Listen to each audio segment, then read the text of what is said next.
Everyone, कैसे हो आप सब लोग। आई होप आप सब लोग बहुत अच्छे होंगे। देखो आज की वीडियो में बच्चा हम लोग शुरू करने वाले हैं आपकी क्लास 7th की एसएसटी का जो चैप्टर नंबर 2 है आपका अंडरस्टैंडिंग द वेदर। इस वाले चैप्टर को हम लोग आज शुरू करने वाले हैं। इससे पहले वाले वीडियोस में हम लोग पार्ट 3 तक हमने कंप्लीट कर लिया है, जिसमें हम लोगों ने आपका चैप्टर नंबर 1 कंप्लीट कर लिया है। ठीक है, आज हम लोग करने वाले हैं चैप्टर नंबर 2। अगर आप लोगों ने 1 वाली वीडियोस ना देखी हो, एक बार प्लीज डिस्क्रिप्शन बॉक्स में जाके उन वीडियोस को चेक कर लो, ताकि आप लोगों को पीछे कॉन्सेप्ट क्लियर हो जाएगा, तभी आप लोग आगे अच्छे से मूव ऑन कर पाओगे। ठीक है, चलो शुरू करते हैं, बिना किसी देरी के अपने इस वीडियो की शुरुआत करते हैं। देखो सबसे पहले हम यहाँ पे देखेंगे अंडरस्टैंडिंग द वेदर, वेदर को समझते हैं, चैप्टर नंबर 2 है। अब आपको अंडरस्टैंडिंग द वेदर में वेदर का मतलब क्या होता है, मैंने आपको एक क्लास पहले भी समझाया हुआ है थोड़ा सा वेदर और क्लाइमेट के बारे में, जब हमने ये कहा था कि वेदर का मतलब होता है जो हमारी बार बार चीजें चेंज होती है। मान लो अभी आप बाहर निकल रहे हो, अभी आप देख रहे हो बहुत धूप हो रही है, ठीक है जी, आप शाम को बाहर निकले हो और शाम को आपको दिख रहा है ठंडी हवा चल रही है, आप रात को निकले हो तो क्या पता बारिश होने लग जाए, अलग अलग होता है। तो ये जो बार बार एटमॉस्फेयर चेंज होता रहता है, इसे ही हम सिंपल सी भाषा में बोलते हैं बच्चा वेदर। ठीक है, अभी समझेंगे वैसे हम कैसे क्या क्या होता है सब कुछ समझते हैं। देखो सबसे पहले यहाँ पे एक फ्रेंच की नॉवलिस्ट है जो फ्रांस में रहते हैं ना, नॉवलिस्ट कौन होता है, कोई भी इंसान जो नॉवल लिख रहा है, वो ये है, इनका नाम है मार्शल प्रोस्ट। ये एक बात कहते हैं, क्या कह रहे हैं, a change in the weather is sufficient to create the world and oneself anew. कहते हैं अगर वेदर में कोई भी चेंज का होना, अगर वेदर में कोई भी चेंज हो रहा है तो वो काफी है, यानी कि सफिशिएंट है, काफी है नया वर्ल्ड क्रिएट करने में। नया वर्ल्ड, बिल्कुल नया, वन सेल्फ न्यू, अब बिल्कुल सबसे अलग, सबसे नया, एक डिफरेंट बिल्कुल वर्ल्ड क्रिएट करने के लिए काफी है अगर वेदर में चेंज हो रहा है। एग्जाम्पल के तौर पे मान लो, अगर मैं आपको चीज बताऊं तो, जिसको आज आप देखते हो ना, हमारा राजस्थान में डेजर्ट है, बिल्कुल सब सूखा पड़ा हुआ है। एक समय पे वहां पे बहुत पानी था, मतलब बहुत पानी था, लेकिन अब देखो बिल्कुल सूखा पड़ा हुआ। ऐसा क्यों? क्योंकि वहां का वेदर चेंज हुआ, और जैसे जैसे वेदर चेंज हुआ उसके साथ साथ क्लाइमेट भी चेंज हुआ। मैम ये क्लाइमेट क्या होता है, बहुत सिंपल सी भाषा में समझो। अगर आप देखते हो कि इस एक पर्टिकुलर टाइम पे 30-40 साल से वही एक ही चीज हो रही है। एग्जाम्पल के लिए मान लो अगर हमारे जो मेटेरोलॉजिस्ट होते हैं, आगे पढ़ोगे आप कौन होते हैं, मतलब वो लोग जो क्लाइमेट को या वेदर को स्टडी करते हैं ना, कि क्या हो रहा है, कैसे क्या होगा, उन सब चीजों को, आसमान के बारे में, वेदर के बारे में, सेल्सियस के, इन सब चीजों का, तो वो जो लोग स्टडी करते हैं उनके अकॉर्डिंग उन लोगों ने बहुत टाइम तक अगर सेम चीज देखी है कि भैया मई से लेकर के जून में, अप्रैल से लेकर के जून में, अप्रैल से लेकर के अगस्त तक, इस टाइम पे ना बहुत गर्मी होती है। एक साल देखा ये सेम चीज, 2 साल देखी, 3 साल, 10 साल, 20 साल, 30 साल। तो जब उन्होंने वो चीज 30 से 40 साल ऑब्जर्व कर ली, अगर वो सेम पैटर्न फॉलो हुआ है, उसी को हम बोलते हैं बच्चा क्लाइमेट। और वेदर क्या है, जो बार बार हर कुछ घंटे बाद, हर मिनट, कभी भी वो चेंज हो सकता है। आज अभी धूप है, एकदम से बादल आ जाए, ठंडी ठंडी हवा चल रही थी, या बहुत तेज गर्मी हो रही है, एकदम से बादल आ जाए और बारिश हो जाए। तो बार बार चेंज हो रहा है, तो जो बार बार चेंज हो रहा है उसे हम बोलते हैं वेदर। और जो 30-40 साल से हम उसको ऑब्जर्व कर रहे हैं, तब हमने कुछ डिफाइन करा है, उसे हम बच्चा बोलते हैं आपका क्लाइमेट। ये बात समझ में आ गई? ठीक है, अब देखो आगे कहते हैं, अब यहाँ पे आपको फिगर 2.1 में दिखा रखी है कुछ चीजें। देखो कैसा अच्छा मौसम हो रहा है, स्प्रिंग है, इस टाइम पे बहुत अच्छे खासे फ्लावर्स हैं, वो है। यहाँ पे देखो बारिश का मौसम हो रहा है, ये स्नो दिखा रहे हैं और ये डेजर्ट दिखा रहे हैं, अलग अलग चीजें यहाँ पे आपको फिगर में दिखा रखी है। आपको क्वेश्चन के रूप में फर्स्ट क्वेश्चन ये पूछा हुआ है, how can we measure and monitor the weather around us. जो हमारे आसपास का वेदर है, हम उसको कैसे मेजर कर सकते हैं, कैसे नाप सकते हैं, और कैसे हम उस पर ध्यान रख सकते हैं, मॉनिटर कर सकते हैं, उसको देख सकते हैं, जो भी हमारे आसपास का वेदर है। तो पहली चीज किसके थ्रू, जो सैटेलाइट्स होती है ना बच्चा, जो आसमान में छोड़ देते हैं, अलग अलग कंट्रीज की होती है वैसे वो अलग, ठीक है। तो वो जो सैटेलाइट्स होते हैं वो स्पेस में देखती है कैसा मौसम चल रहा है, क्या होने वाला है, क्या नहीं होने वाला, वो उन सब चीजों को देखती है। और सेम यही काम जो तो आपका रडार सिस्टम्स करते हैं। तो इसका आंसर हो जाएगा सैटेलाइट। और रडार सिस्टम आपका क्या करते हैं, स्पेस में से देखते हैं, ऊपर से एक मशीन्स होती है बेसिकली, तो वो एयरक्राफ्ट होते हैं, तो उनको वहां से वो देखते हैं और उनको समझ जाते हैं, वो आगे फिर सिग्नल जो है सेंड कर देते हैं इंडिया में या जिस भी कंट्री का होता है कि भाई ऐसा ऐसा होने वाला है, तो अलग उनका अपना डिकोडिंग इनकोडिंग वगैरह वो करते हैं। सेकंड क्वेश्चन देखो, कह रहे हैं how do weather predictions help us prepare for events like heavy rain, storms, drought and heat waves. अब कह रहे हैं वेदर को प्रेडिक्शन, वेदर की प्रेडिक्शन का मतलब क्या होता है? कभी देखते हो ना टीवी में न्यूज आती है या अखबार में आता है या फोन में भी आजकल आता रहता है, आगे आने वाले 4 दिनों में होने वाली है तेज बारिश, होता है ना ऐसा, आगे आने वाले 4 दिन होने वाले हैं भीषण गर्मी के, ये साल होने वाला है बहुत तेज गर्मी का, हालांकि ये डायलॉग उनका हर साल का है, ये साल सबसे ज्यादा गर्म साल रहा है, होता है ना ऐसा। उसकी बात करूं तो वो क्या है, उन्हें कैसे पता आगे आने क्या होने वाला है, उन्हें कैसे पता आगे 4 दिन बहुत बारिश होने वाली है? इसे हम बोलते हैं प्रेडिक्शन। जब हमने पहले से अनुमान लगा लिया, हमने पहले से प्रेडिक्ट कर लिया भाई ऐसा होने वाला है, और ये हम कैसे करते हैं? पढ़कर। क्या पढ़कर? वेदर को फोरकास्ट, वेदर को पढ़कर। हाँ, क्या हो सकता है, ग्राफ देखते हैं, सब चीज देखते हैं, सब कुछ सैटेलाइट से सिग्नल्स आते हैं, सिस्टम से आ रहा है, तब हम लोग उस चीज को प्रेडिक्ट करते हैं कि हाँ ऐसा होने वाला है। ठीक है, तो कह रहे हैं अगर हम ऐसा कर रहे हैं पहले से, तो हम क्या चीज हमारे लिए अच्छी हो रही है, हम किस तरीके से पहले से तेज बारिश के लिए प्रिपेयर हो पा रहे हैं, और अगर हम हो रहे हैं तो इससे किस तरीके से हमें हेल्प मिलती है। ठीक है, कह रही हैं स्टॉर्म से बहुत तेज तूफान आने वाला है, ड्रॉट सूखा पड़ने वाला है, और हीट वेव्स बहुत गर्मी, बहुत गर्म हवाएं, बहुत गर्मी आने वाली है। अगर हमें पहले से पता चल जाए कि अब बहुत तेज बारिश आने वाली है ना, तो घर पे अगर बहुत बेसिक एग्जांपल दूं तो मम्मियां जो है सारे कपड़े आज सुखा देंगी, भाई आने वाले 4 दिन बहुत बारिश होने वाली है, मैं आज ही कपड़े धो देती हूँ, होता है ना ऐसा। अब हीट वेव चलने वाली है, बहुत गर्मी होने वाली है, आपको कहीं घूमने जाना था, आपको कहीं भी जाना है, मंदिर जाना है, कहीं भी आपको जाना है, अब आप क्या कहोगे? भाई आज चले जाती हूँ, मैं आज चला जाता हूँ, क्योंकि आगे आने वाले 4 दिन तो बहुत तेज गर्मी होने वाली है, ऐसा होता है। अगर सूखा पड़ने वाला है तो क्या करोगे? पहले से पानी भर के रख लोगे, ये सब चीजें आप यहाँ पे करोगे। तो इस तरीके से हम पहले से, अगर हमें पता चल जाए कि क्या होने वाला है, हम पहले से उसको प्रेडिक्ट कर सके, तो हमें काफी हेल्प उससे मिल जाती है वेदर से। ओके, अब देखो बात करते हैं बच्चा weather and its elements. Weather क्या होता है और उसके एलिमेंट्स क्या होते हैं, इसकी बात करते हैं। ठीक है, एलिमेंट्स होता क्या है अभी आगे समझाऊंगी, पहले वेदर क्या है उसको समझो। ठीक है, कह रहे हैं you woke up one winter morning and shiver. आप एक सर्दी में, ठंड में सुबह उठते हो और आप कपकपाते हो। शिवर करने का मतलब क्या है? कपकपा रहे हो, बहुत ठंड हो रही है, ऐसे वाला। You reach for thick clothes to keep yourself warm. भाई अब क्या जाओगे, ठंडे कपड़ों के पास जाओगे, जो मोटे मोटे कपड़े होते हैं थिक वाले, जो कि तुमको गर्म रखे। समर में क्या करोगे? ऐसे क्लोथ्स चूज करोगे जो कि तुमको ठंडा ठंडा रखे, कंफर्टेबल रखे, ऐसे ही होता है ना। You are responding to your body signals, your body is sensing the weather. क्या बोल रहे हैं भैया? आप ना रिस्पॉन्ड कर रहे हो अपने बॉडी के सिग्नल से। भैया बॉडी ने सिग्नल दिया ठंड लग रही है, कब आ रही है बॉडी, बॉडी ने सिग्नल दिया ना, तो आपने क्या करा? रिस्पॉन्स में आपने कपड़े पहन लिए गर्म। ठीक है, अब आपकी बॉडी में से पसीना आ रहा है, तो बॉडी ये सिग्नल दे रही है भाई मुझे बहुत गर्मी लग रही है। आपने क्या करा? जो स्वेटर पहना, स्वेटर को उतारा, आपने गर्म, आपने ठंडे ठंडे कपड़े पहन लिए, हाफ टी शर्ट पहन ली। तो वो क्या हुआ? आपने खुद को, आपकी बॉडी ने आपको सिग्नल दिया और आपने उसके अकॉर्डिंग रिस्पॉन्ड करा। ठीक है, चलो अब हम बात करते हैं व्हाट इज वेदर। वेदर है क्या?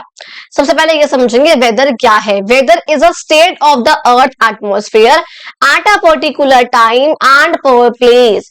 भाई मैंने वही बोला, अर्थ के एटमॉस्फेयर कैसा हो रहा है, अर्थ का एटमॉस्फेयर कैसा हो रहा है उस पर्टिकुलर टाइम पे, उस पर्टिकुलर जगह पे। अगर आपको लग रहा है दोपहर के 3 बज रहे हैं और बहुत गर्मी हो रही है, आप शाम को बाहर निकलते हो 6 बजे, ठंडी हवा चल रही है, तो उस पर्टिकुलर टाइम पे वेदर कैसा है? प्लीजेंट सा है, कूल सा है। आप रात को बाहर निकलते हो 10:15 10:30 बजे और आप देखते हो रेनी हो रहा है वेदर, बारिश हो रही है इस टाइम पे, तो उस समय पे एटमॉस्फेयर कैसा हो रहा है? उस पर्टिकुलर टाइम पे, उस पर्टिकुलर जगह पे रेनी हो रहा है, बारिश हो रहा है, तो आप क्या बोलोगे? रेनी वेदर है। शाम को आपने क्या बोला?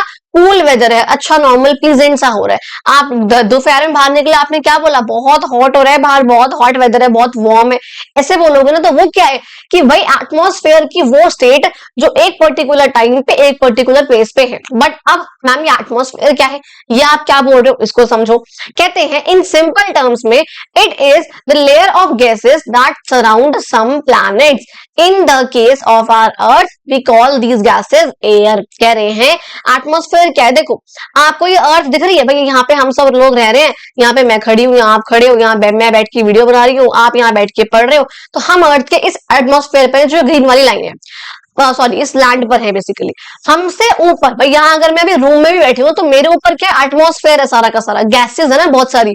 उन्हीं गैसेस में से हम लोग सांस लेते हैं, क्योंकि उसी गैस में ऑक्सीजन भी है ना, उसी गैस में हम लोग सांस छोड़ रहे हैं, हम लोग कार्बन डाइऑक्साइड छोड़ रहे हैं। और हम लोग ऑक्सीजन ले रहे हैं, ये सब तो पता है, साइंस में आप लोगों ने पढ़ा है इस चीज को।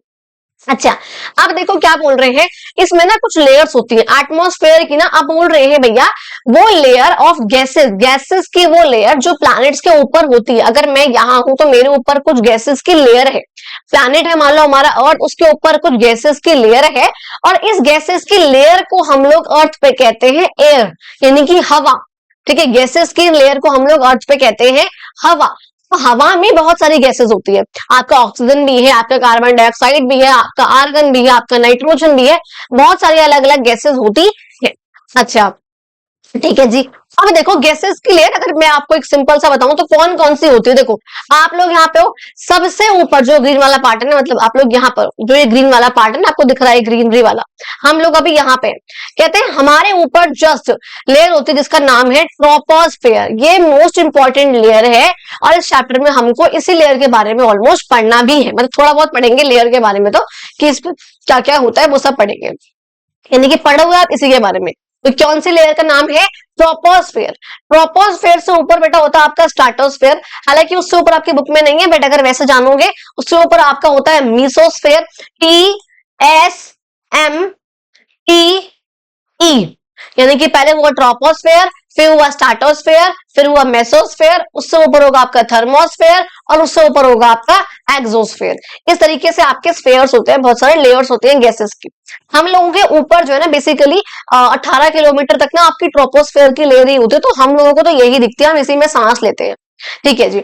अब देखो क्या कह रहे हैं, कहते हैं द अर्थ का जो एटमॉस्फेयर, अब आपको समझ में आया एटमॉस्फेयर क्या है, कुछ नहीं है, बस जो ये एयर है ना, जो ये गैसेस हैं बहुत सारी, इसी लेयर को हम लोग कह रहे हैं आपका एटमॉस्फेयर।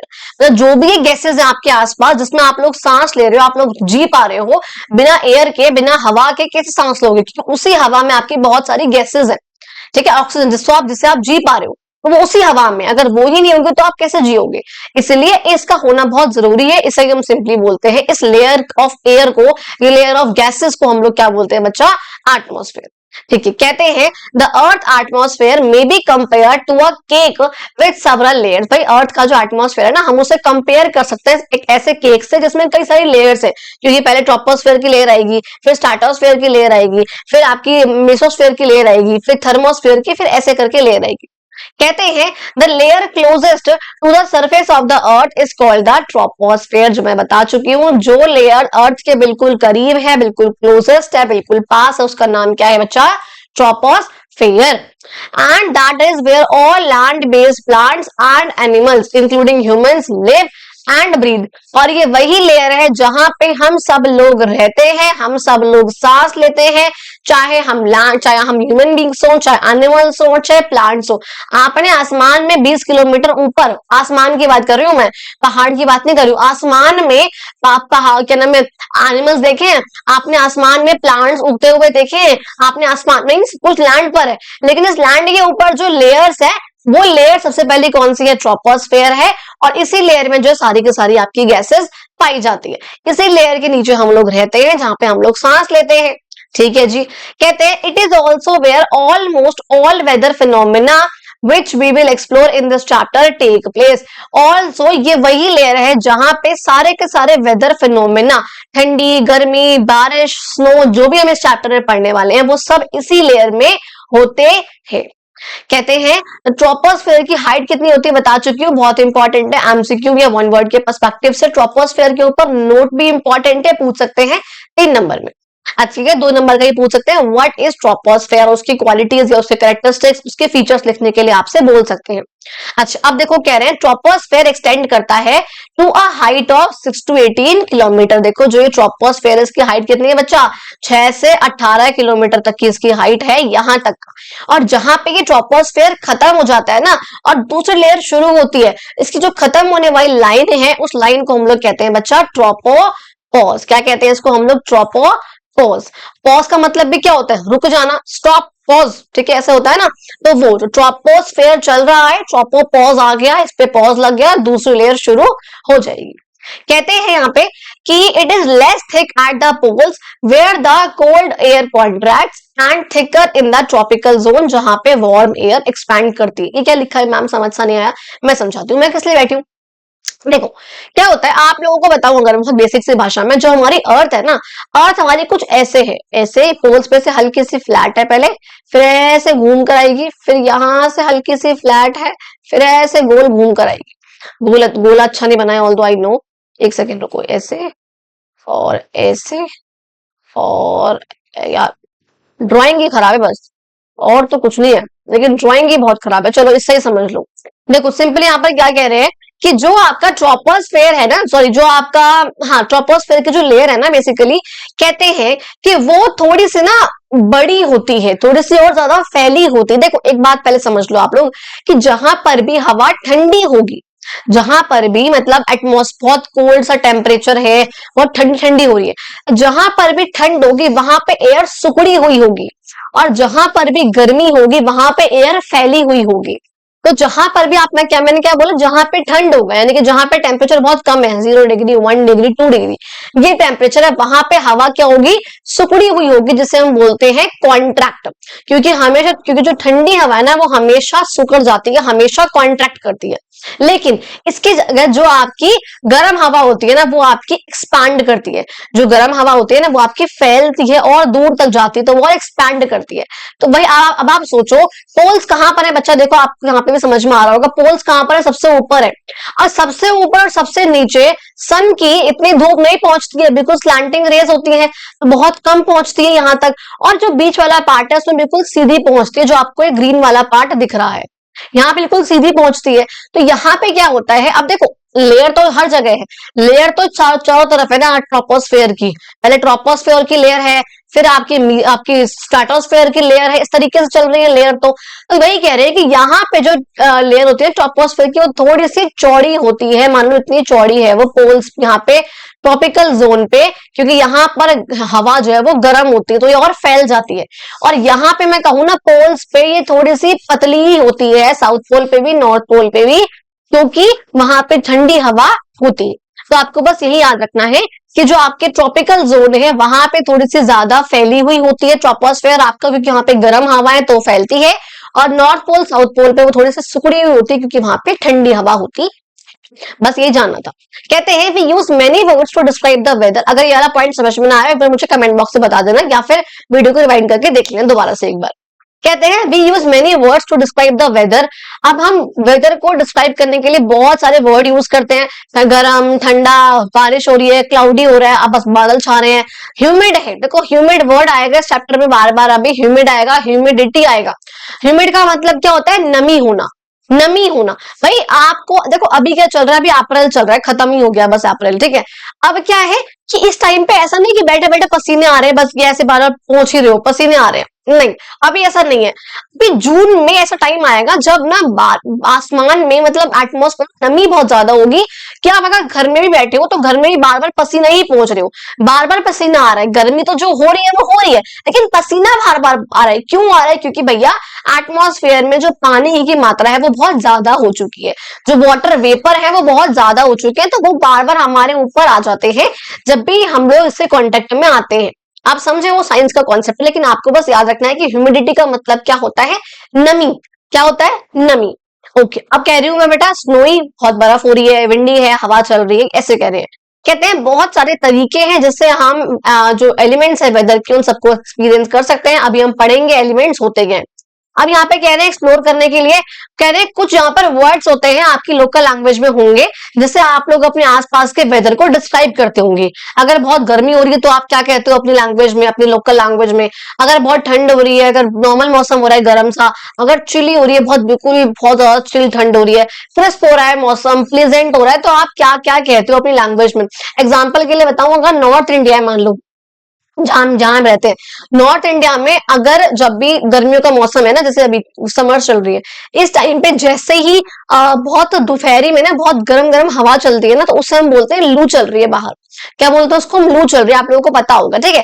तो लू चल रही है। ऐसे ही अलग अलग जगहों पे साउथ इंडिया में या अलग अलग स्टेट्स में कुछ अलग अलग आपके नाम होते होंगे, आप किसी पर्टिकुलर हवा को, ठंडी हवा को, गर्म हवा को, बारिश को कुछ अलग अलग नाम से पुकारते होंगे। उसी की आपको यहाँ पर बात करने की, आपको यहाँ पर वर्ड्स खुद से लिखने कि आप इन लैंग्वेज, आप अपनी लैंग्वेज में इन सब चीजों को क्या बोलते हो, ठीक है जी। अब देखो हम बात करते हैं यहाँ पे एलिमेंट्स ऑफ वेदर। वेदर के एलिमेंट्स क्या होते हैं उसको समझो। सबसे पहली बात यहाँ पर एलिमेंट्स होता क्या है। एलिमेंट्स का मतलब क्या है देखो पहले समझो। Characteristics that define the state of atmosphere at a particular time and location. देखो अब मैं क्या कह रही हूँ, एलिमेंट्स ऑफ वेदर पढ़ना है हमको, जैसे टेम्परेचर, प्रेसिपिटेशन, बहुत सारे आएंगे। ये सब क्या है, ये वेदर के एलिमेंट्स है। एलिमेंट्स का मतलब वो सारी चीजें जो ये बताएंगी उस समय पर उस जगह पे टेम्परेचर कैसा होने वाला, सॉरी वेदर कैसा होने वाला है। आपको ये समझना है एलिमेंट्स ऑफ वेदर का मतलब क्या। एलिमेंट्स का मतलब क्या है, उस पर्टिकुलर जगह पर कि अगर मान लो टेम्परेचर कैसा है, उस पर्टिकुलर जगह पे बारिश कैसे हो रही है, उस पर्टिकुलर जगह पे प्रेशर कैसा है, ये बाकी सब चीजें कैसी हैं वो बताएंगी कि वहां का वेदर कैसा होने वाला है। यानी कि एलिमेंट्स का मतलब क्या हुआ कि वो सारी चीजें जो हमें ये बताएंगी उस पर्टिकुलर जगह पे उस पर्टिकुलर टाइम पे कैसा वेदर होने वाला है, कैसा मौसम होने वाला है। ये बात समझ में आ गई। ठीक है जी। अब मैं कह रही हूँ पहला कौन सा है, टेम्परेचर। भाई टेम्परेचर उस जगह का हमें ये बताएगा कि वहां का मौसम कैसा है। टेम्परेचर का मतलब क्या है, कितनी गर्मी है और कितनी ठंड है। बहुत सिंपल। टेम्परेचर क्या बताएगा, कितनी गर्मी है। टेम्परेचर में क्या मतलब, कितनी गर्मी हो रही है बाहर। 1 नंबर 2 नंबर क्या बोलोगे, डिग्री पे डिग्री बोलोगे ना, डिग्री क्या है वे समझोगे आगे। ठीक है, तो कितना गर्म है मौसम और कितना ठंडा है एटमॉस्फेयर जो है बाहर का, वो हमें टेम्परेचर बताएगा। और जब हमें टेम्परेचर पता चल जाएगा तब हम ये देखेंगे कि हाँ वेदर कैसा होने वाला है। प्रेसिपिटेशन की बात करते हैं, कहते हैं पानी की कोई भी फॉर्म जो आसमान से गिरती है, पानी की कोई भी फॉर्म जो आसमान से गिरती है उसे हम बोलते हैं प्रेसिपिटेशन। क्या बोलते हैं बच्चा, उसको हम प्रेसिपिटेशन। तो पानी की कोई भी फॉर्म, चाहे बारिश के रूप में गिरे, चाहे स्नोफॉल के रूप में गिरे, चाहे ओलो के रूप में गिरे, किसी भी रूप में गिरे पानी की वो फॉर्म, उसे हम बोलते हैं आपका आसमान से जो गिर रही है उसे हम बोलेंगे प्रेसिपिटेशन। अब देखो इसमें आपके बहुत सारे होते हैं। एक तो है रेनफॉल, नॉर्मली बारिश हो रही है, ठीक है।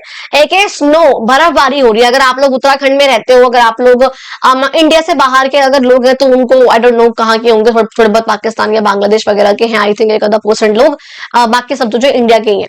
तो आप लोग अगर ऊपर रहते हो, नॉर्थ इंडिया में ऊपर जम्मू कश्मीर में रहते हो, लद्दाख में रह रहे हो, अगर आप लोग उत्तराखंड में रह रहे हो, हिमाचल प्रदेश में, तो आप लोगों को पता होगा कि हाँ बर्फ कैसी होती है। बर्फ बहुत लोगों ने देखी भी, बहुत लोगों ने नहीं भी देखी होगी। तो बर्फ हुआ एक तो फॉर्म हो गई जो आसमान से गिर रही है बर्फ। एक होती है स्लीट और एक होती है हेल। एक बार यहाँ पे ये पिक्चर दिख रही है आप लोगों को बहुत अच्छे से, एक बार ये पिक्चर पे नजर मारो, थोड़ा सा और जूम कर देती हूँ, नो इश्यू। ये देखो ये आपकी होती है हेल और ये होती है आपके स्लीट। तो सिंपल सा मतलब क्या, आप लोगों को पता है, और आप नॉर्थ इंडिया में रहते हो तो आप लोगों ने ओले देखे होंगे। ओले होते हैं कि बर्फ की बारिश इतनी तेज होती है कि बारिश के साथ साथ ओले गिरते हैं। उन्हीं ओलों को बच्चा हम लोग बोलते हैं हेल। क्या बोलते हैं उसको हम, हेल। अब क्या होता है, थोड़े से मोटे मोटे होते हैं, बड़े बड़े होते हैं ना, एकदम से अच्छे खासे होते हैं। और ये बेसिकली कब होते हैं, जब बादल बादल गरज रहा हो, बहुत तेज बारिश हो, उस टाइम पे होता है। अच्छा, लेकिन स्लीट क्या होता है, दोनों के फॉर्मेशन अलग अलग तरीके से होती है। ओले किसी और तरीके से फॉर्म होते हैं, स्लीट किसी और तरीके से फॉर्म होते हैं। वो आपको नहीं समझना, आपको बस ये जानना है कि इस हेल को हम लोग ना ओले बोलते हैं और स्लीट जो है नॉर्मल छोटे छोटे बर्फ के टुकड़े होते हैं। अच्छा, ये जो है व्हाइट कलर के होते हैं और ये जो है ट्रांसपेरेंट होते हैं। ये थोड़े बड़े होते हैं और ये छोटे छोटे से होता है, आपको दिख रहा है पिक्चर में भी। ठीक है, ये डिफरेंस होता है आपके ओलों में और स्लीट में, होल में और हेल में, सॉरी, और स्लीट में। ये बात समझ में आ गई। ठीक है, अब देखो वही आपसे कह रहे हैं स्लीट क्या है, फ्रोजन या पार्टली फ्रोजन रेन, जो छोटे छोटी सी थोड़ी सी जमी हुई रेन होती है छोटी वाली, उसे हमने बोला है स्लीट।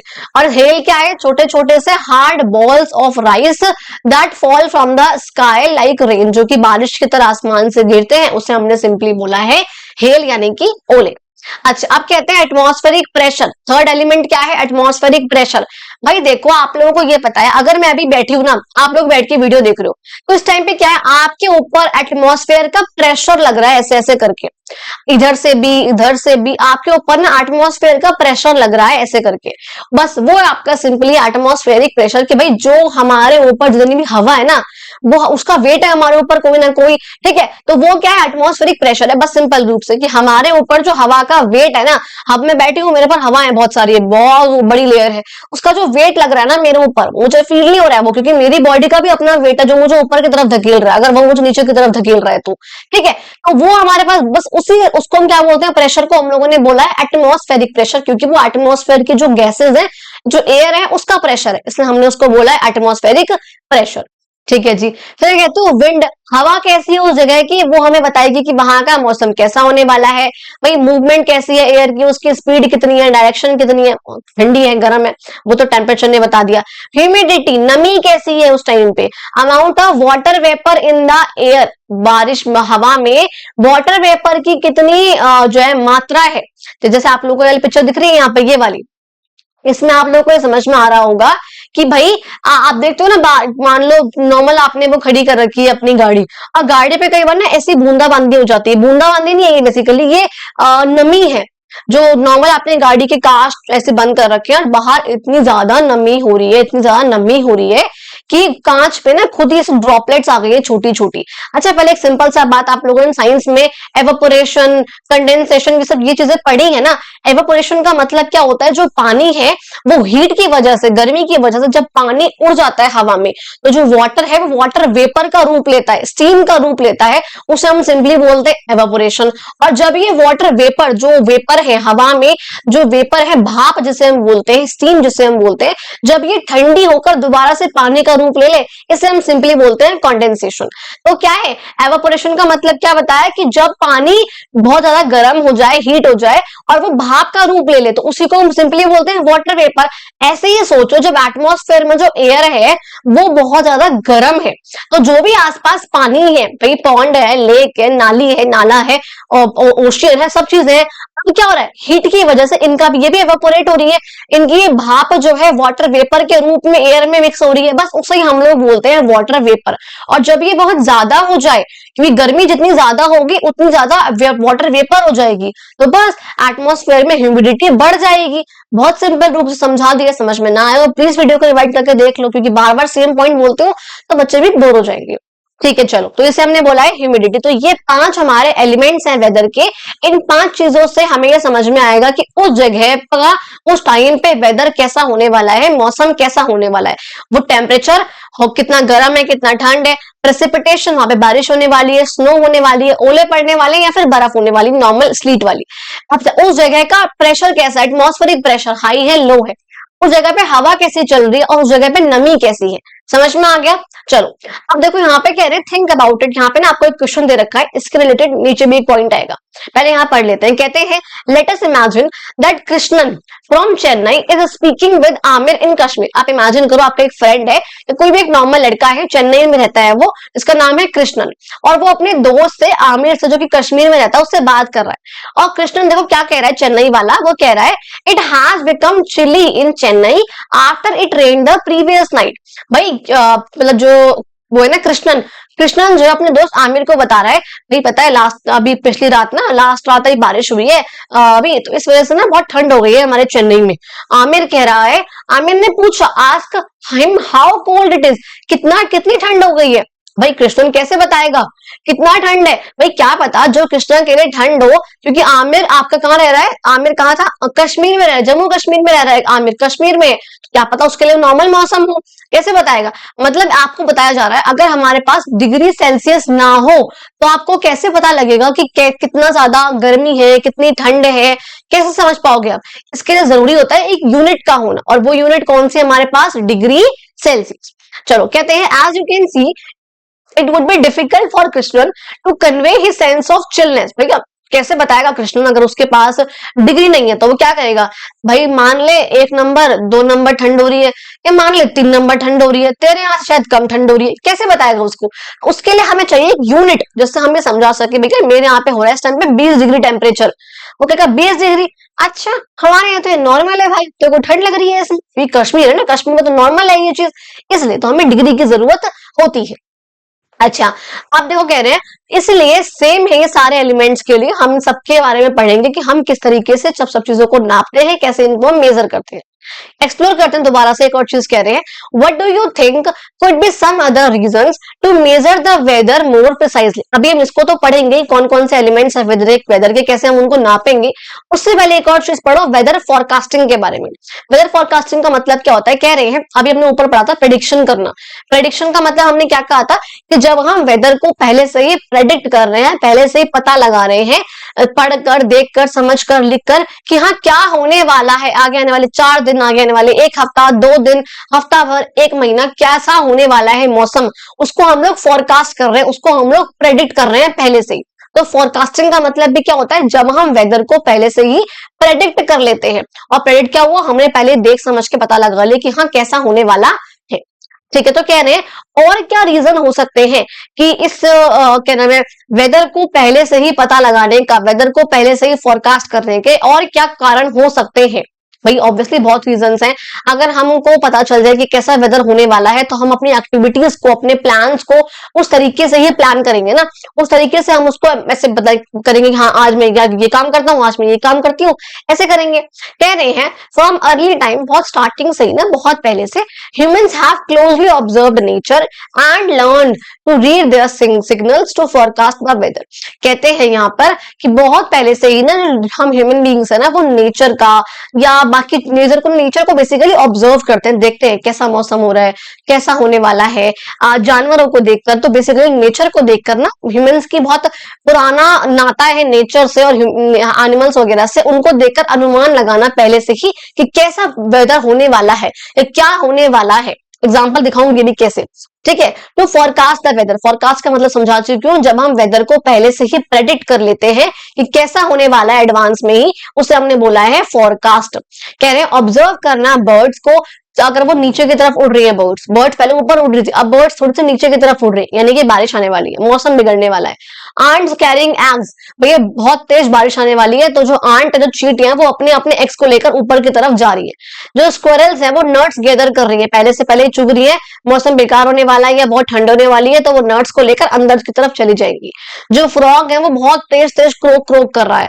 और even the opening and closing of pine cones, pine अभी दिखाऊंगी क्या होता है, तो अगर ये ओपन हो रहा है या क्लोज हो रहा है, इसका भी कुछ ना कुछ अलग अलग मतलब होते हैं। इससे हम लोग ना अंदाजा लगाते हैं कि भैया बारिश आने वाली है या तूफान आने वाला है, हम इससे अंदाजा लगाते हैं। तो वही कह रहे हैं कि ह्यूमन बीइंग्स का बहुत पुराना नाता है ऐसा करने का, नेचर को देखकर, एनिमल्स को देख के, प्लांट्स को देखकर ये समझने का कि आगे आने वाला मौसम कैसा होने वाला है। तो ये जो नॉलेज है ये generation to generation pass on हुई भी है। आज भी जो है बहुत सारे पार्ट्स में अगर बारिश होने वाली है, मानसून अगर आने वाला है, तो बहुत उनके अलग अलग तरीके हैं ये पता लगाने के कि वेदर कैसा होने वाला है। एग्जाम्पल देखो, फर्स्ट दिखाती हूँ, आंट्स कैरिंग नेट्स, जो अपने जो आंट है, चींटियां हैं, वो अपने एग्स को लेकर ना ऊपर की तरफ जा रही हैं। कहते हैं ants shifting their eggs to higher ground, वो ऊपर की तरफ जा रही है। एक नेचुरल बिहेवियर है जो हमें ये दर्शाता है, इंडिकेट का मतलब क्या होता है, दिखाना, दर्शाना, एक कि भैया क्या होने वाला, एक्सपेक्टेड चेंज होने वाला है वेदर में, स्पेशली हैवी रेन, भैया एक बहुत एक्सपेक्टेड सा चेंज होने वाला है ये, अब बहुत तेज बारिश आने वाली है, तो इसलिए वो लोग ना अपने अपने उनको लेकर, एग्स को लेकर ऊपर की तरफ जा रही है। ठीक है जी, क्योंकि नीचे रहेंगी तो बाढ़ आ जाएगी, प्रॉब्लम हो जाएगी, डूब जाएंगी वो। अच्छा, फिर कह रहे हैं फ्रॉग, अगर फ्रॉग बहुत तेज क्रोक कर रहा है, क्रोक का मतलब क्राउ, क्राउ कहता है ना, फ्रॉग अपनी आवाज निकालता है बहुत तेज तेज, तो अगर वो कर रहा है वेस्टर्न घाट्स में, तभी वो इसलिए कर रहा है क्योंकि बहुत तेज बारिश आने वाली है। अगर मैं कह रही हूँ ये है पाइन कोन्स, ये है जो पाइन कोन क्लोज हो गई और ये है उसने अपने मुंह से खोल लिया, ये बंद हो गई, ये उसने खोल लिया। कहते हैं ये तब होता है जब ह्यूमिडिटी बहुत बढ़ जाती है। कहते हैं पाइन जो है कोन वो क्लोज करती है अगर बहुत ज्यादा ह्यूमिड कंडीशंस हो गई है, अपने सीड्स को प्रोटेक्ट करने के लिए इसको बंद कर लेगी, क्योंकि अगर नमी बहुत ज्यादा हो गई तो उसके सीड्स खराब हो जाएंगे, इसलिए उसने अपने कोन्स को बंद कर लिया। और जब उसको लगेगा दोबारा से ड्राई मौसम हो गया है, ड्राई हो गया है सब, तो दोबारा से उसको खोल लेगी, क्योंकि उसके सीड्स को ड्राइनेस ही चाहिए होती है। तो वो यहाँ बता रहे हैं कि किस किस तरीके से ये है पाइन कोन, ये कैसे, ये कब बंद करेगी, जब इसको लगेगा कि भैया बहुत ह्यूमिड कंडीशन हो रही है, बहुत नमी हो रही है, पानी की मात्रा, वाटर वेपर की मात्रा ज्यादा हो रही है, तो बंद कर लेगा, और ड्राई हो जाएगा तो खोल लेगा। समझ में आ गई ये वाली बात, चलो ठीक है। अब कह रहे हैं एक्सप्लोर करो दोबारा से, talk to elders in your neighbourhood and ask them how they predict the weather. भैया अपने आसपास अपने घर के बड़े बुजुर्गों से बात करो और फिर देखो कि वो लोग वेदर का अंदाजा कैसे लगाते हैं। ऊपर देख रहे हैं, फिर कह रहे हैं ये नेचर देख रहे हैं, कुछ एनिमल्स को भागते हुए, कुछ भी। अच्छा एक चीज और, ऐसा नोटिस करा गया है, नोटिस का मतलब ऐसा होता ही है कि जब भी भूकंप आने वाला होता है ना कहीं पर भी, तो जानवरों को पहले से आभास हो जाते कि उनका जो हियरिंग कैपेसिटी है वो हम ह्यूमन बीइंग से ज्यादा है, जो उनका हर्ट्स में जो सुनने की उनकी कैपेसिटी है वो ज्यादा है हम लोगों से, तो वो लोग ना अंदाजा लगा लेते हैं। इसलिए कहते हैं कि जब भी भूकंप आता है जानवर भागना शुरू कर देते हैं, सारे जानवर भाग रहे हैं, कुछ प्रॉब्लम्स हो रही है, दिक्कतें, कुछ बाहर आ रहे हैं वहां से अपने ओशियन से, तो हमें दिखता है कि हाँ भूकंप आने वाला है, कुछ प्रॉब्लम होने वाली है, तभी ऐसा हो रहा है। तो ये जो है ह्यूमंस का ये स्टार्टिंग से है, क्योंकि उन लोगों ने स्टार्टिंग से नेचर को बहुत ऑब्जर्व करा है। आप अपने बड़े बुजुर्गों से पूछो और फिर देखो वो कौन से साइन ऑब्जर्व करते हैं वेदर को प्रेडिक्ट करने के लिए। ठीक है जी। आप देखो यहाँ पर कह रहे हैं in the last few centuries scientist have worked out methods to measure and monitor the elements of weather with great precision. कहते हैं बहुत पिछले कई सौ सालों से साइंटिस्ट ने काम करा है मेजर करने के लिए, यानी कि नापने के लिए और मॉनिटर देखने के लिए कि भैया वो कौन कौन से वेदर के एलिमेंट्स हैं जो काम कर रहे हैं अच्छे खासे प्रिसीजन के साथ। मतलब हम जो प्रिसीजन का मतलब क्या होता है, करेक्शन, भैया बिल्कुल करेक्ट है कि भैया बिल्कुल प्रिसाइज है, ये चीज बिल्कुल करेक्ट है, जो सोचा था बिल्कुल वही निकला है, तो प्रिसाइज है बिल्कुल। अच्छा कह रहे हैं इन इनपुट्स के बेस पे जो मीटियोरोलॉजिस्ट हैं वो प्रेडिक्ट करते हैं कैसा वेदर होने वाला है उस पर्टिकुलर रीजन में, कुछ घंटे के अंदर अंदर, कुछ घंटे बाद या कुछ हफ्तों तक कैसा होने वाला है। मतलब वही कह रहे हैं क्योंकि बहुत समय से, बहुत कई सौ सालों तक साइंटिस्ट ने काम करा है देखने में कि वेदर कैसा है कैसा नहीं है, उन्होंने एलिमेंट्स देखे हैं, मेजर करा है, उनको देखा है, नापा है, समझा है, अब जो है वो जो समझ चुके हैं। अब देखो क्या वर्ड लिखा है, मीटियोरोलॉजिस्ट। मीटियोरोलॉजिस्ट बेसिकली कौन होते हैं, वो लोग जो वेदर को पढ़ते हैं, वो लोग जो वेदर को फोरकास्ट करते हैं। देखो क्या लिखा है, meteorology is the systematic study of weather और उसका इवोल्यूशन। और इसमें क्या आता है, बेसिस फॉर वेदर फोरकास्टिंग, कि भैया जो लोग वेदर को पढ़ते हैं, वेदर कैसा चेंज हुआ है, वेदर में क्या क्या चेंजेस हुए हैं, पहले वेदर कैसा होता था, अब जो है वेदर कैसा है, किस समय पे कौन से एलिमेंट से वेदर कैसा चेंज हुआ है, जो इन सब चीजों को पढ़ रहे हैं उन्हें हम बोल रहे हैं मीटियोरोलॉजिस्ट। क्या बोल रहे हैं उन्हें हम, मीटियोरोलॉजिस्ट। ठीक है, तो वही कह रहे हैं इस, अब देखो यहाँ पे दिख रहा है आपको, ये मान लो वेदर फोरकास्टर है भाई, ये आपको दिखा रहा है कैसा होने वाला है, 82 डिग्री को होने वाला है, 64 होने वाला है, यहाँ पे ऐसा होगा, सैटरडे को, संडे को ऐसा होगा, समझा रहे हैं ना, बता रहे हैं इस तरीके से। तो ये कौन है आपके, वेदर फोरकास्टर है, मीटियोरोलॉजिस्ट है बेसिकली, अगर इनको वो नॉलेज है, वो ज्ञान है तो। अच्छा क्या नहीं है, अब वो कैसे करते हैं इस चीज को, ये थोड़ी आसमान में देखा और गेस कर लिया, नहीं नहीं, उनके पास कुछ गैजेट्स भी होते हैं, कुछ तरीके होते हैं पता लगाने के कि हाँ कैसा होने वाला है, कैसे एलिमेंट है, कैसे काम करने वाले। अब हम उनको पढ़ते हैं। अब हम बात करेंगे यहाँ पे वेदर के इंस्ट्रूमेंट्स की, कौन से इंस्ट्रूमेंट्स है वेदर के जिससे हम लोग अंदाजा लगा लेते हैं, हम लोग पता लगाते हैं कि हाँ कैसा हुआ या कैसा होने वाला है। ठीक है, अब देखो सबसे फर्स्ट यहाँ पे आएगा आपका टेम्परेचर। टेम्परेचर का मतलब क्या है बता चुकी हूँ, कितना ठंड है और कितनी गर्मी है, इसी को हम सिंपली बोलते हैं टेम्परेचर। अच्छा कह रहे हैं आपने अपनी क्लास साइंस की सिक्स्थ की साइंस के बुक में जो क्यूरियोसिटी नाम की है उसमें आपने पढ़ा होगा कि हमारे पास दो अलग अलग प्रकार के थर्मामीटर होते हैं। एक हमारे पास होते हैं क्लिनिकल थर्मामीटर और एक हमारे पास होते हैं बच्चा लेबोरेटरी थर्मामीटर। अच्छा देखो ये वाले होते हैं आपके क्लिनिकल, मान लो आपको बुखार खांसी कुछ हुआ है तो आप लोग जब भी जाओगे ना, अगर कहीं पर भी क्या कह रही हूँ, मतलब डॉक्टर के पास जाओगे तो आपके या तो ऐसे माउथ में या फिर आपके अंडरआर्म्स पे यहाँ पे लगाएंगे इस थर्मामीटर को। आजकल तो वैसे डिजिटल भी यूज करते हैं, डिजिटल मैंने कहीं ना कहीं लगा रखा होगा, एक सेकेंड, डिजिटल थर्मामीटर आजकल ये भी यूज करते हैं, एक सेकेंड ये रहा। ठीक है, इसको यूज करते हैं आजकल, यहाँ लगाएंगे और दिख जाएगा कि हाँ जी कितना टेम्परेचर है, कितना आपकी बॉडी का टेम्परेचर हो रखा है। अच्छा अब देखो बात करते हो फिलहाल के थर्मामीटर्स की। वैसे दो होते हैं बेसिकली, एक होते हैं आपके पास क्लिनिकल और एक होता है लेबोरेटरी। देखो जो क्लिनिकल थर्मामीटर होता है, आपको बेसिक एक रिवीजन के तौर में बता रही हूँ, वैसे आप लोगों को आता होगा, कि अगर नहीं आता तो सुन लो, कोई इशू नहीं है। क्लिनिकल थर्मामीटर का मतलब होता है वो थर्मामीटर जो आपके बॉडी का टेम्परेचर बताए, तो वो आपके हो जाएंगे बच्चा कौन से, क्लिनिकल थर्मामीटर, जो आपके बॉडी का टेम्परेचर बताते हैं। और जो किसी भी सामान का, किसी मटेरियल का, किसी गुड का, किसी इक्विपमेंट का, किसी सब्सटेंस का टेम्परेचर बताते हैं, एनवायरनमेंट का टेम्परेचर बताए, किसी भी सामान का फ्रीजिंग पॉइंट क्या है, किस टाइम पे आकर, किस टेम्परेचर पे आके वो सामान फ्रीज हो जाएगा, किस टाइम पे आकर वो सामान उबलने लगेगा, ये बताए। और रिएक्शंस को देखिए, कौन से रिएक्शन से क्या हो रहा है, कितने डिग्री पर वो रिएक्शन हो रहा है, उसे हम बोलते हैं लेबोरेटरी थर्मामीटर, जैसे येलो कलर का होता है। तो बेसिकली क्या है, बॉडी के टेम्परेचर के लिए कौन सा आपका है क्लिनिकल थर्मामीटर, और किसी भी सब्सटेंस के सामान के एनवायरमेंट के टेम्परेचर के लिए कौन सा है आपका लेबोरेटरी थर्मामीटर। ये बात समझ में आई? ठीक है जी। अब कह रहे हैं you also learn about temperature scales, आपने टेम्परेचर के स्केल्स के बारे में भी पढ़ा होगा। एक होता है आपका सेल्सियस स्केल, एक होता है आपका फ़ारेनहाइट स्केल। ठीक है जी। देखो क्या हो रहा है, ये रहा आपका सेल्सियस। अच्छा एक चीज मुझे बताओ, अगर मैं ये बोल रही हूँ एग्जाम्पल के तौर पे कि भैया थोड़ा सा कूल टेम्परेचर हो रहा है, फॉर सपोज 15 डिग्री का टेम्परेचर हो रहा है, तो 15 डिग्री सेल्सियस बोल रही हूँ, उसका मतलब है मैं 59 डिग्री फ़ारेनहाइट बोल रही हूँ। ऐसा क्यों बोला मैंने? क्योंकि आप एक चीज देखोगे, अगर आपको मान लो आपको बता रखा है कि भैया हमारे यहाँ पे 15 डिग्री या फिर 20 डिग्री 5 डिग्री सेल्सियस हो रखा है, और मुझे ये पूछा जाए कि आपको फ़ारेनहाइट में बताना है कितना डिग्री फ़ारेनहाइट का टेम्परेचर हो जाएगा, आप कैसे बताओगे? भैया जो भी डिग्री सेल्सियस में लिखा है, जितना भी लिखा है उसको मल्टीप्लाई कर दो 9/5 से, और उसमें जो भी आए इसमें प्लस कर दो 32, तो आपका निकल के आ जाएगा कि कितना फ़ारेनहाइट है। एग्जांपल के लिए मान लो अगर आपको दिखा रखा है यहाँ पे 15 डिग्री है, दिखाती हूँ ना, 15 डिग्री सेल्सियस है। ठीक है जी। इसको मल्टीप्लाई करूंगी मैं 9/5 से, 9/5 ये मैंने करा। अच्छा अब जो भी आएगा मैं इसमें ऐड कर दूंगी आपका 32। ठीक है। अब मैं इसको काटूंगी, कितने से जाएगा 3 पे, और 3 9 से कितना हो जाएगा आपका 27, इसमें मैं ऐड कर दूंगी आपका 32, तो कितना हो जाएगा आपको दिख गया ये 59। तो 59 डिग्री कितना आएगा फ़ारेनहाइट, क्या आएगा 59 डिग्री फ़ारेनहाइट। यानी कि अगर मैं यहाँ पर दिख रहा है, ये थोड़ा सा विजिबल हो, आई होप। ठीक है।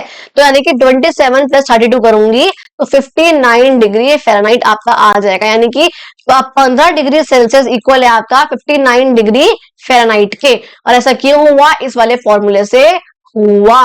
ठीक है। तो आपके दोनों होते हैं, एक होता है डिग्री सेल्सियस और एक आपका है डिग्री फ़ारेनहाइट। ओके चलो, अब मैं आप लोगों से क्वेश्चन पूछती हूँ, आप लोगों को मुझे कमेंट बॉक्स में ये बताना है कि डिग्री सेल्सियस कितना डिग्री से होता है, कितना डिग्री से कितने तक होता है, और डिग्री फ़ारेनहाइट जो है वो कितना डिग्री से कितना डिग्री तक होता है। यह आपको मुझे बताना है कमेंट बॉक्स में। किसे बताओगे आप लोग? कमेंट बॉक्स में बताओगे।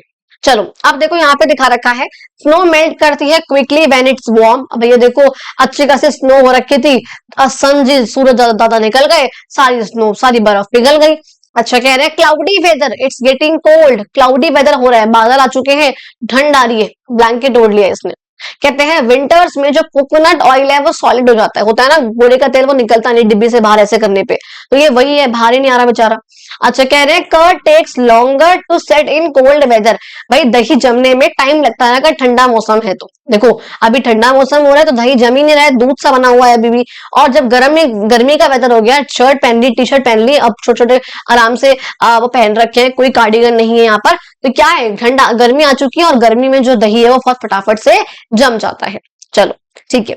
आप देखो यहाँ पे कह रहे हैं there are several types of thermometers, बता चुकी हूँ अलग अलग प्रकार के होते हैं। Some simply measure the ambient temperature और others record the maximum and minimum temperature during a day. Ambient temperature का मतलब क्या होता है कि आसपास का जो सराउंडिंग है, आसपास का जो एटमॉस्फेयर हो रखा है उसका टेम्परेचर कैसा है। कुछ तो थर्मामीटर से वही नापेंगे और कुछ थर्मामीटर्स ऐसे होते हैं जो ये नापेंगे कि आज के दिन का मैक्सिमम टेम्परेचर कितना है, कि भाई आज कितना जा सकता है, कितनी गर्मी आज हो सकती है, और आज के दिन का मिनिमम टेम्परेचर कितना है, कितनी ठंड आज हो सकती है। भैया मान लो मैं कह रही हूँ अभी गर्मियां चल रही है, नॉर्थ इंडिया है, मैं दिल्ली में रह रही हूँ, दिल्ली में एक दिन जो अभी गर्मियों में मैक्सिमम टेम्परेचर जा सकता है वो 50 जा सकता है, और मिनिमम मैं कहूँ तो जा सकता है 30 बस। ठीक है। तो 50 से 30 इस टाइम का है, तो यानी कि 50 डिग्री सेल्सियस क्या है कि भैया जो मेरा वो है क्या नाम है इसका, तो 50 डिग्री सेल्सियस वो टेम्परेचर है जो सबसे ज्यादा है जो आज का जा सकता है, मैक्सिमम इतना जाएगा, इससे ऊपर नहीं जाएगा। और मिनिमम एक दिन में कितना जा सकता है अभी 30 डिग्री का, इससे कम तो जाएगा ही नहीं, इससे ठंड तो होगी नहीं, इतनी ठंड होगी बस वो हो जाएगा। तो जितना टेम्परेचर बढ़ता रहेगा गर्मी उतनी बढ़ती रहेगी, तो पता ही है आप लोगों को। तो कह रहे हैं thermometers often use a coloured liquid which expands when the temperature increases. भैया जब भी टेम्परेचर बढ़ेगा तो उसमें लिक्विड होता है ना, मरकरी लिक्विड होता है उसके अंदर, वो एक्सपैंड होता है, वो और आगे आएगा और आगे आएगा, बढ़ जाएगा जैसे जैसे गर्मी बढ़ेगी।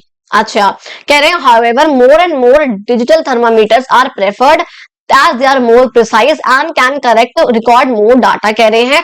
हालांकि आज के टाइम पे हम ज्यादा क्या यूज करते हैं आपके लिए, डिजिटल वाले थर्मामीटर्स, क्योंकि इसमें जो है ना जो रिजल्ट निकल के आता है, जो डाटा निकल के आता है वो ज्यादा प्रिसाइज होता है, यानी कि एक्यूरेट होता है, बिल्कुल करेक्ट होता है और ये ज्यादा डाटा रिकॉर्ड कर पाता है। ठीक है जी, कह रहे हैं इंडेड, हालांकि ये बिल्कुल ठीक है कि temperature recordings can be used to collect some useful statistics, कि भैया टेम्परेचर को जो हम रिकॉर्ड कर रहे हैं ना, तो वो हम कह रहे हैं कि फायदेमंद है, उसको हम इस्तेमाल करते हैं टेम्परेचर को यूज करने का, जो हम टेम्परेचर को रिकॉर्ड करते हैं ना उसको हम इस्तेमाल करते हैं स्टैटिस्टिक्स प्रिपेयर करने में।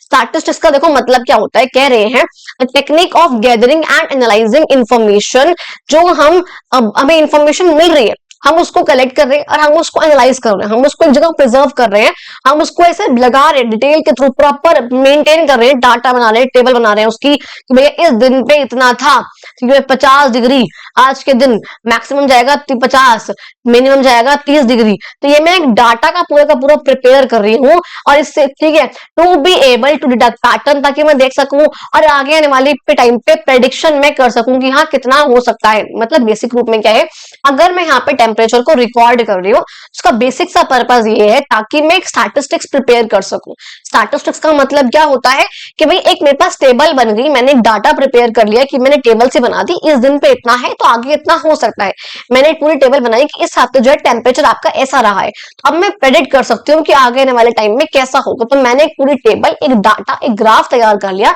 इसे हम लोग सिंपली क्या बोलते हैं, आपका स्टैटिस्टिक्स बोलते हैं। आपने एनालाइज करा, आपने प्रिपेयर करा, डाटा रिकॉर्ड आपने सब कुछ करा, उसे हम लोगों ने सिंपली क्या बोला, आपका स्टैटिस्टिक्स। समझ में आ गई बात? अच्छा, अब देखो इससे दो चीज निकल के आती है। सबसे पहली जो है वो आती है आपकी रेंज ऑफ टेम्परेचर। हम ये देखते हैं कि आज की रेंज क्या है टेम्परेचर की, आज की या एक हफ्ते की जैसे भी है, तो रेंज क्या है टेम्परेचर की, मतलब एक दिन की होती है बेसिकली, 24 घंटे है ना। अच्छा, और निकल के आती है मीन डेली टेम्परेचर। देखो रेंज क्या होता है, टेम्परेचर की रेंज की अगर बात करूं तो रेंज होता क्या है भैया, रेंज का मतलब क्या है, मैक्सिमम कितना मिनिमम कितना है, इन दोनों के बीच का जो डिफरेंस है, जो रेंज है वो कितनी होगी, जो मैक्सिमम रहा होगा आज का और जो मिनिमम रहा होगा। तो इसको अगर मैं क्या कह रही हूँ, मैक्सिमम टेम्परेचर में से अगर मैं माइनस कर दूं जो मिनिमम टेम्परेचर रहा है एक पर्टिकुलर टाइम पीरियड पे, यूजुअली 24 घंटे में, इसे हम बोलते हैं आपकी रेंज। क्या बोलते हैं बच्चा, इसको हम बोलते हैं रेंज, यानी कि उस एक पर्टिकुलर टाइम में 24 घंटे में मैक्सिमम टेम्परेचर कितना रहा है और मिनिमम कितना रहा है, इसे हम बोलते हैं आपकी रेंज। अगर मुझे मीन निकालना है, मीन का मतलब होता है एवरेज, तो एवरेज जो है डेली का टेम्परेचर कितना रहा है, अगर मुझे ये निकालना है तो मैं ये निकालूंगी कि मैक्सिमम कितना रहा है, मिनिमम कितना रहा है, और मैं उसको 2 से डिवाइड कर दूंगी, दोनों को ऐड करके। जैसे मान लो अगर मैंने यहाँ पे कहा जो रेंज रहेगी टेम्परेचर की वो 26 जाएगी मिनिमम और मैक्सिमम जाएगी आपकी 30, तो रेंज कितनी रहेगी, 26 से 30 के बीच में आपकी रेंज रहेगी। अगर मैं आपसे पूछूं आपके मार्क्स कितने आएंगे, आप कहोगे मैम ऐसे तो नहीं पता कि 25 आएंगे 30 में से या पूरे 26 या 28 आएंगे, लेकिन हाँ मतलब इतना है कि 25 से 28 के बीच में आ जाएंगे, वो रेंज है ना एक, इससे इसके बीच में आएंगे, तो वही यहाँ पर वही रेंज यहाँ पे टेम्परेचर की। अच्छा, अगर मैं ये पूछूं एवरेज निकालो अपने मार्क्स, एवरेज कैसे निकालोगे भैया, आप क्या करोगे, दोनों को ऐड कर दोगे, 26 और प्लस 30 करा कितना आएगा 56, और इन दोनों को 2 से डिवाइड कर दोगे मिलाकर, तो कितना आएगा आपका 28। तो मैं कहूंगी एवरेज कितना आएगा, आप कहोगे 28 एवरेज, इतना तो है, ऐसे करके तो वो एवरेज रहेगा। ठीक है जी, चलो अब देखो आगे करते हैं, मिस आउट नहीं करना, बहुत नॉर्मल सा पॉइंट है, वैसे आपको याद नहीं करना।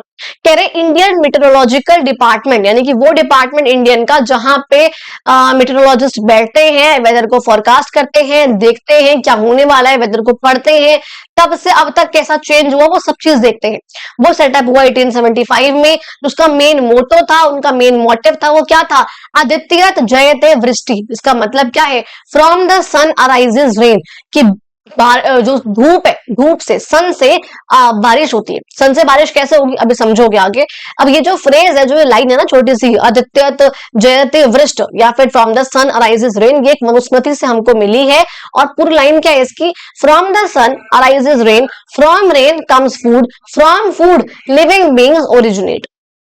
देखो आपसे पूछ रहे हैं, can you think of a reason why rain arises from the sun. इससे क्यों बोला गया है कि धूप से बारिश हो रही है, भाई धूप में तो सन है लेकिन बारिश हो जो है क्लाउड से हो रही है, तो ऐसा क्यों बोला गया है, आप भी ये सोच रहे हो। देखो सन है। जब धूप होती है, जब गर्मी बहुत ज्यादा होगी, तभी तो वाटर वेपर बनेंगी ना। जो भी आपका नाला है या नाली है, सॉरी नाला नाली याद आ रही है, रिवर्स है, स्ट्रीम्स है, ओशन है, लेक है, पॉन्ड है, कुछ भी है, तो जब बहुत तेज धूप होगी, जब सन होगा तभी बहुत तेज धूप है, यानी कि सन है तो धूप है। अब अगर धूप है तो जो भी वाटर बॉडीज हैं, इन सबका पानी एवापोरेट करेगा, अभी समझाया था पहले, पानी एवापोरेट करेगा तभी वो ऊपर जाएगा उड़ के, ठंडा हो जाएगा। जब ठंडा हो जाएगा तो क्या होगा, वो लिक्विड वाटर ड्रॉप्स का रूप ले लेगा, कंडेंसेशन हो गया ना, साइंस से पढ़ा भी समझाया था। तो वाटर ड्रॉपलेट का रूप ले लिया, अभी वाटर वेपर बनाता, स्टीम बनाता। अब जैसे ऊपर जाएगा, देखो क्या है, नीचे जो है गर्मी होती है, नीचे जो है टेम्परेचर हाई होता है, जैसे जैसे आप ऊपर जाओगे माउंटेन्स में तो क्या होता है, टेम्परेचर जो है लो जाता है, ठंड हो जाती है। तो वहां पे क्या हो रहा है, जहां पे टेम्परेचर कम हो गया, वहां पे जो स्टीम है ना, उसने पानी की बूंदों का रूप ले लिया, और जैसे उसने पानी की बूंदों का रूप लिया, वो क्या हो जाएंगी, वो क्लाउड्स में कन्वर्ट हो जाएंगी, और वो क्लाउड से क्या हो जाएगी, बारिश हो जाएगी। तो ये चल गया प्रोसेस। तो वाटर साइकिल, यानी कि हमने क्या कहा, कौन सा, किस वजह से हमने ये बोला है कि जो बारिश है वो सन से हो रही है, क्योंकि वाटर साइकिल चल रही है, धूप है, एवापोरेशन होगी, कंडेंसेशन होगा, फिर प्रेसिपिटेशन हो जाएगा। चलो ठीक है। अब देखो कह रहे हैं एक्सप्लोर करने के लिए, कह रहे हैं दोबारा से आपको बताना है ये देखो यहाँ पे ना आपको एक चार्ट दिखा रखा है, ये डेट है और ये आपका डाटा दिखा रखा है आपको, मध्य प्रदेश में एक सिटी है वहां का, आपको बता रखा है कि मध्य प्रदेश में 28 फरवरी 2025 को मैक्सिमम टेम्परेचर इतना था और मिनिमम जो है 16 था। 1 मार्च को इतना था, 2 मार्च को, 3 मार्च को, 4 को, 5 को और 6 को, यानी कि आपको एक हफ्ते का टेम्परेचर बता रखा है, मैक्सिमम और मिनिमम कितना था उस जगह का, कहां का, मध्य प्रदेश का। ठीक, अब देखो आपसे क्वेश्चन पूछा हुआ है, what is the maximum temperature recorded in the week shown here, कि भाई यहाँ पे आपको इस एक हफ्ते में मैक्सिमम टेम्परेचर कितना दिखा है, कितना है, देखो मैक्सिमम टेम्परेचर, ये देखो मैक्सिमम 29 भी रहा है, 30 है, 31 है, 32 है, फिर 30 है, 28, 29, तो मैक्सिमम कितना रहा है आपका 32, यानी कि उस पूरे वीक में मैक्सिमम टेम्परेचर कितना रहा है 32। ऐसे ही अब आपको यही बताना है कि what is the minimum temperature कितना रहा है, तो इस पूरे हफ्ते में जो मिनिमम टेम्परेचर है वो कितना रहा है आपका, ये रहा 14, तो 32 क्या रहा है मैक्सिमम, और 30 और 14 जो रहा आपका मिनिमम।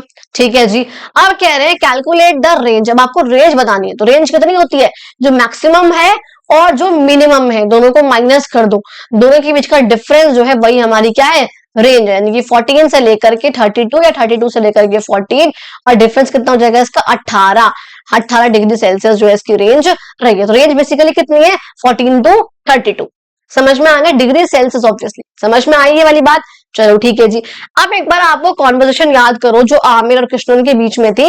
अगर यहाँ पे कृष्णन ने ये कहा होता कि चेन्नई में 20 डिग्री सेल्सियस है और उसको यहाँ पे ठंड लग रही है, आमिर का रिएक्शन क्या होता, आमिर क्या कहता उस चीज को लेकर, भाई आमिर कहता, आमिर कश्मीर में रह रहा है, आमिर कहता 20 डिग्री सेल्सियस से कोई ठंडा लग रहा है भाई, भाई तुमको तो बहुत जल्दी ठंड लग रही है यार, हमारे यहाँ पे तो नॉर्मल टेम्परेचर है, ये मतलब नॉर्मल ही यही है, इसको तो हम लोग गर्मी मानते हैं, बल्कि हाँ ठीक है आज मौसम नॉर्मल हो रखा है, गर्मी गर्मी सी है, वरना हमारे टेम्परेचर 10 डिग्री 9 8 7 5 6 ऐसे रहता है। ठीक है, तो उसका जो रिएक्शन है वो क्या होता, अच्छा बस ये इसमें ठंड लग रही है, अच्छा ठीक है, ऐसे करके ओके। चलो अब देखो नेक्स्ट हम बात करते हैं आपके प्रेसिपिटेशन।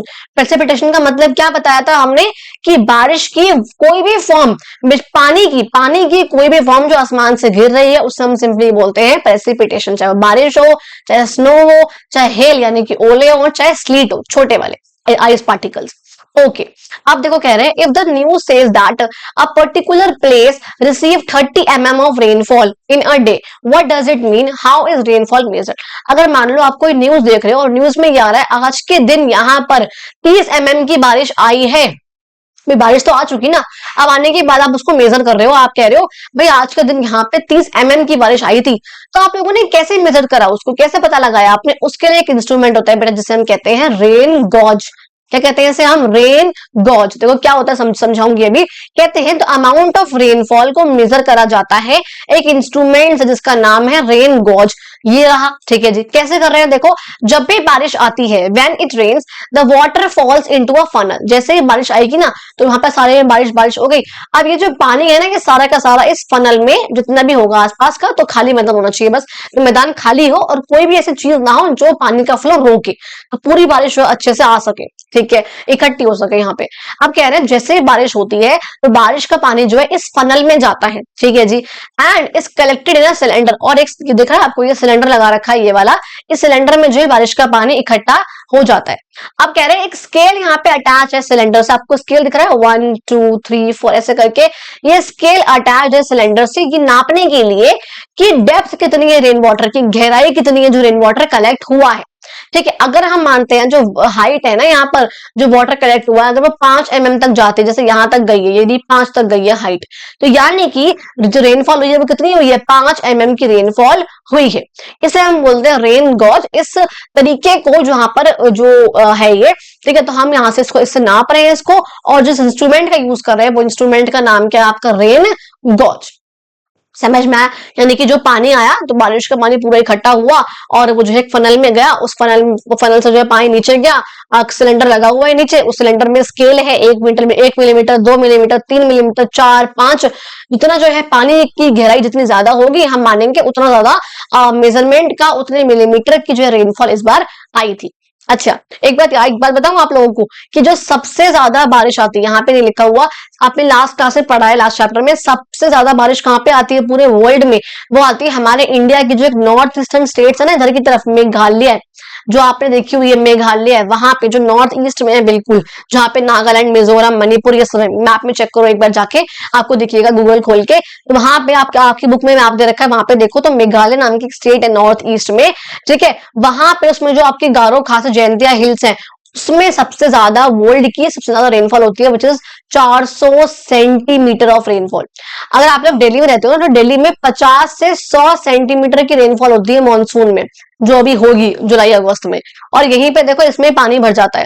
तो सोचो मेघालय में तो 400 सेंटीमीटर की रेनफॉल होती है जो वर्ल्ड की सबसे ज्यादा रेनफॉल है, तो कितना ज्यादा पानी भर जाता होगा। लेकिन क्योंकि वहां पे फॉरेस्ट बहुत ज्यादा है, जंगल बहुत ज्यादा है, तो इतनी प्रॉब्लम वहां पे नहीं होती है। हमारे यहाँ तो ग्रीनरी नहीं है ना, सारे हर जगह कूड़ा ही पड़ा हुआ है बस, ठीक है। तो ये हुआ आपका रेनफॉल को नापने का। देखो आपको सिंपली दिखा रखा है कि आपको एक एक्सपेरिमेंट सा करके देखना है, आपको खुद एक रेन गॉज बनाना है, उसको एक खुले आसमान में रखना है, कोई भी ऐसा ऑब्जेक्ट नहीं होना चाहिए जो कि बारिश के पानी को रोके, ऑब्स्ट्रक्ट करने का मतलब क्या होता है, रोके। और आपको ये इंश्योर करना है कि जो रेन गॉज आपने लगाया है वो बिल्कुल फ्लैट सरफेस पे लगाया हो, और वो बारिश हवा वगैरह से ना कोई टेढ़ा मेढ़ा ना हो जाए, बिल्कुल सीधा रहना चाहिए वो। और फिर आपने उस पर स्केल लगाया और फिर आप मेजर करोगे कि जो है पानी है वो कितना कलेक्ट हुआ है every day for a month, एक महीने तक, एक मंथ तक आप ये चीज देखोगे। अगर स्नो है तो आप उसको मेल्ट होने का वेट करोगे, मेल्ट होने दोगे आप उसको मेजरमेंट लेने से पहले, अगर उसमें बर्फ भर गई है ना, बर्फ चली गई है तो, ठीक है। और फिर आप जो एक हफ्ते का यहाँ पे एवरेज निकालोगे उस मंथ में कितना रहा है, और फिर आप वीक टू वीक बताओगे। आप भाई आपने एक महीने में निकाला, हर हफ्ते आपने ये करा, इस हफ्ते इतना रहा है, अगले हफ्ते इतना रहा है, अगले हफ्ते इतनी बारिश हुई है, और अगले हफ्ते इतनी बारिश हुई है। तो ये जो वेरिएशन आया, जो डिफरेंस आया है ना, ये जो सब में आया हर हफ्ते, आपको वो बताना है। ये आपको एक्सपेरिमेंट करना है, खुद से आप कर सकते हो उसको, ठीक है। ओके, समझ में आ गया। तो ये हमने पार्ट 1 में हम आज इतना कवर करेंगे। नेक्स्ट पार्ट में हम लोग आपका एटमॉस्फेरिक प्रेशर से चैप्टर की शुरुआत करेंगे पार्ट 2 में। आज की वीडियो में इतना ही करेंगे हम लोग। आई होप आप लोगों को वीडियो अच्छी लगी, समझ में आ गए तो प्लीज वीडियो को लाइक करना, चैनल को सब्सक्राइब करना, शेयर करना, कमेंट करना, अपने फ्रेंड्स को बता देना इसके बारे में। कोई कमी लगी हो, कोई प्रॉब्लम हो, कुछ और चाहते हो तो आप लोग कमेंट बॉक्स में मुझे बता देना। Thank you so much and मिलते हैं अपनी अगली वीडियो में।